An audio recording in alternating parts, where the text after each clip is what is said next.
रोहन ने अपने लैपटॉप खोले और रतिबाला के बारे में सर्च करने लगा। अचानक उसकी निगाह गूगल पर रतिबाला की तस्वीर पर गई। वहां पर लिखा था रतिबाला एक नर पिशाच। वहां पर उसके बारे में सिर्फ ऐसा लिखा था कि बिहार के पटना के पास एक छोटे से गांव में रतिबाला नाम की लड़की रहती थी। शुरुआत में तो वो बहुत नॉर्मल लगती थी, मगर धीरे धीरे गांव के लोगों में चर्चा होने लगी कि उसके ऊपर किसी बुरे साये का प्रकोप है। उसके हम उम्र बच्चों ने उसे कई बार कुत्ते, बिल्ली या फिर जिंदा मुर्गे को खाते हुए देखा था। गांव के लोगों ने जब उसका विरोध करना शुरू किया तो वो वहां से गायब हो गई। इससे ज्यादा उसके बारे में कुछ नहीं लिखा था। रोहन ने उसके बारे में जानने का फैसला लिया। वो उसके गांव जा पहुंचा। गांव पहुंचने पर भी जितना उसे नेट पर पढ़ने को मिला था उतना ही वहां के लोगों को पता था। इससे ज्यादा किसी को कुछ नहीं पता था। ये रतिबाला और मेरा क्या संबंध है? वो मेरे ही सपनों में क्यों नजर आती है? रोहन अपनी कार से वापस अपने शहर लौट रहा था। अचानक उसकी कार रास्ते में एक घर के सामने रुक गई। घर बहुत ही पुराना सा था।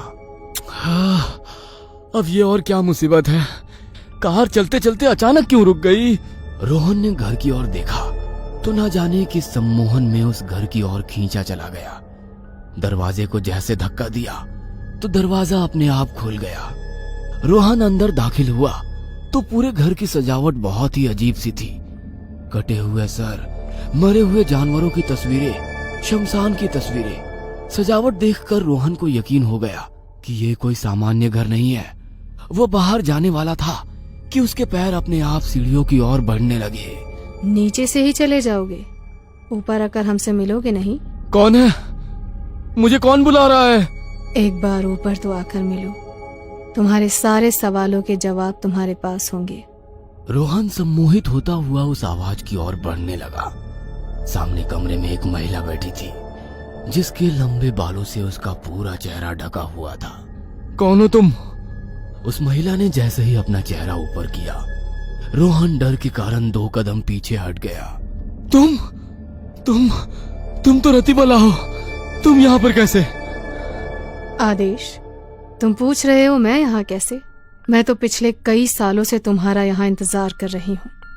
तुम भूल गए मुझे? मेरा इंतजार कर रही थी? मगर क्यों? मैं तो हॉस्टल जा रहा था। अचानक मेरी कार यहाँ तुम्हारे घर के सामने कैसे रुक गई? आदेश, अब हमारे मिलन का समय आ गया है। अब तुम्हें सब कुछ याद करना ही होगा। मैं पिछले कई दिनों से तुम्हें तुम्हारे सपनों में आकर हमारे पिछले दिनों की याद दिलाने की कोशिश कर रही हूँ, मगर तुम हो कि तुम्हें कुछ याद ही नहीं आता। हार कर मैंने तुम्हें तुम्हारे पुराने घर भी भेजा था, मगर वहाँ भी तुम्हें मेरी फोटो देखकर कुछ याद नहीं आया। इसीलिए मुझे तुम्हें यहाँ बुलाना पड़ा मेरे सरताज। जल्दी ही मैं तुम्हें सब कुछ याद दिला दूंगी। ये लो ताजा इंसान का खून, इसे पीकर तुम्हें सब कुछ याद आ जाएगा। क्या बकवास कर रही हो? इंसान का खून पीना पड़ेगा? इंसान होकर इंसान का खून कोई कैसे पी सकता है? इंसान नहीं, वैम्पायर इंसान का खून पीते हैं। तुम भी वैम्पायर हो। हम दोनों इंसान नहीं, वैम्पायर हैं। क्या कहा तुमने? तुम वैम्पायर हो? इसका मतलब मैंने जो नेट पर तुम्हारे बारे में पढ़ा था वो सब सच था। शायद तुमने आधी अधूरी बातें सुनी। मैं नहीं, तुम भी वैम्पायर हो। आज की रात तुम्हें सब कुछ याद आ जाएगा। बस थोड़ा सा इंतजार कर लो। तब तक तुम्हें एक कहानी सुनाती हूँ। आदेश, तुम तो शुरू से ही एक वैम्पायर थी। पूर्णमासी की रात को जब मेरा जन्म हुआ तो हॉस्पिटल में तुमने मेरा खून पीकर मुझे भी वैम्पायर बना दिया था। मेरे पैदा होने के बाद हर पूर्णिमा को तुम मेरा खून चूसते थे ताकि तुम्हारी तरह मैं भी ताकतवर हो जाऊं। बचपन से ही वैम्पायर होने के कारण माँ के दूध की जगह मैं माँ का खून पीकर ही पली बढ़ी हूँ। माँ तिल तिल सूख रही थी, मगर किसी को पता ही नहीं चला कि ये क्यों हो रहा है। बड़े होने पर कभी कुत्ते का और कभी बिल्ली का खून पीने लगी। बाकी सब तो तुम्हें मेरे बारे में पता ही है। आगे की कहानी सुनाती हूँ। अपने घर से गायब होने के बाद मैं तुम्हारे साथ तुम्हारे घर चली गई थी, जो तुम्हें सपनों में दिखता था। हम दोनों रात को वेश बदलकर आसपास के बच्चों का खून चूसते थे।